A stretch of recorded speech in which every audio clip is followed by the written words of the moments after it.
Okay, so we're outside here standing on the west side of the building. I'm just kind of walking to the north side so you can kind of see a bit of the face. So this is the side that's going to get like the most dominant wind forces on it, especially for where we're at.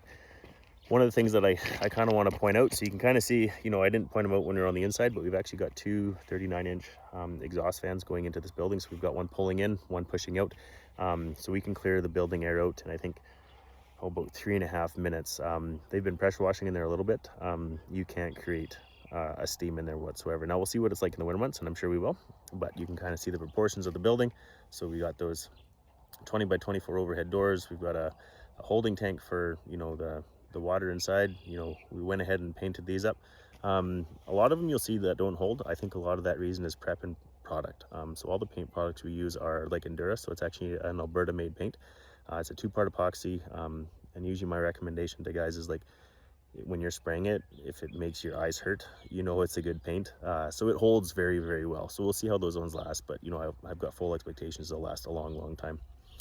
So again, you can kind of see the proportions of the building, and then we'll kind of just take a walk around here to the south side. Fortunately for us, we have had great customers to work for, and they've been very, very accommodating for us, and being able to make sure that we've got a good site, and making sure that us guys are keeping happy while we're doing our work.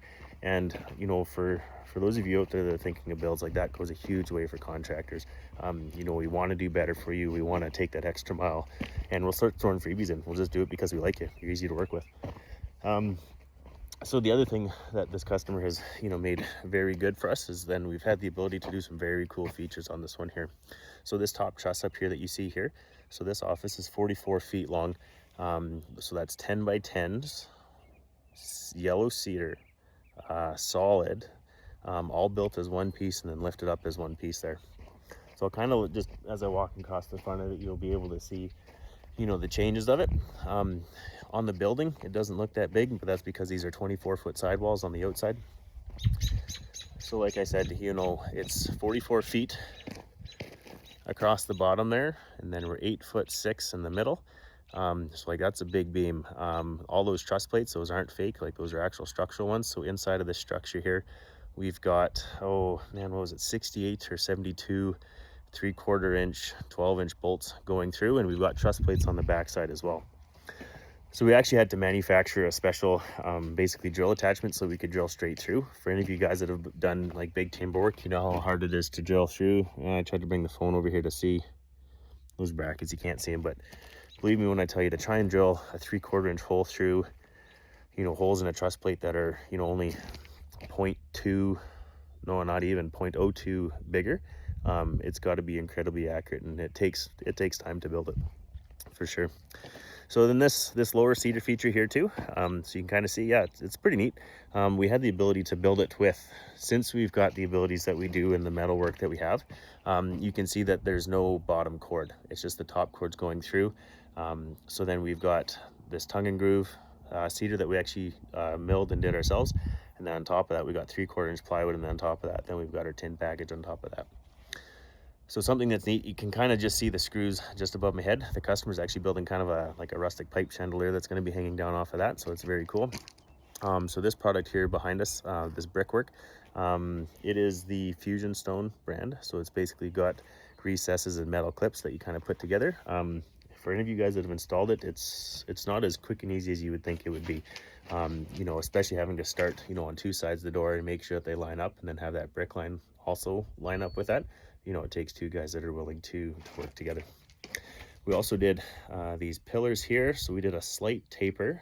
I'm not sure if you can see that as easily, but you can see that there's a slight taper that we did there over six rows. Wouldn't do that again. Very nice feature, done very well. Extremely time consuming, and you could never make money doing it. Use a natural stone or a mortar on product.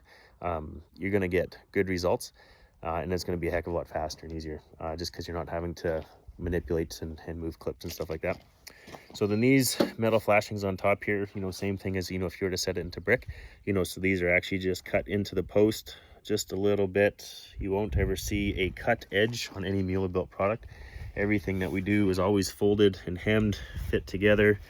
So they turn out to be, you know, very slick. You know, we'll go through the extra process of making sure that we paint the screws. You know, if you're going to build something, you know, be proud of it, make it look good at every stage of the product, and you know, people will hire you just because of that. So you can kind of see these doors here. So you can kind of see those receivers that I was talking about here. Kind of a happy accident. So these are designed for the tin to receive into it. So we don't ever use like J-trim or cheap flashings around our doors. They're all integral to the door. So then it's it's a 16 gauge steel that we'll use on that. So then these bricks have like a recess cut out of the sides of them, you know, to receive the next one or to put clips into it. And it actually worked out perfectly that they slid right into our J-trim. So then you don't even see, you know, that cut edge. We didn't have to silicone anything in there. And it just looks more natural, it looks more professional. And, you know, the customer gets a better product, you know, because we're putting the extra effort into it, because we're trying to do the best that we can. Something else that we'll do, so our door thresholds are quite a bit different. So our thresholds here, like these are actually integral to the door. So you couldn't remove these sides without having to deal with the bottom as well. So then just as an added thing, we'll have, you know, like a painted kick plate here. So we're not using some tin or cheap product like that. Again, we're using something like 18 or 16 gauge or better in thickness to make sure it's going to last the durability of the time. And again, the paint that we use, it's Endura. It's tough, it takes abuse, you can hammer on it and it doesn't leave a mark.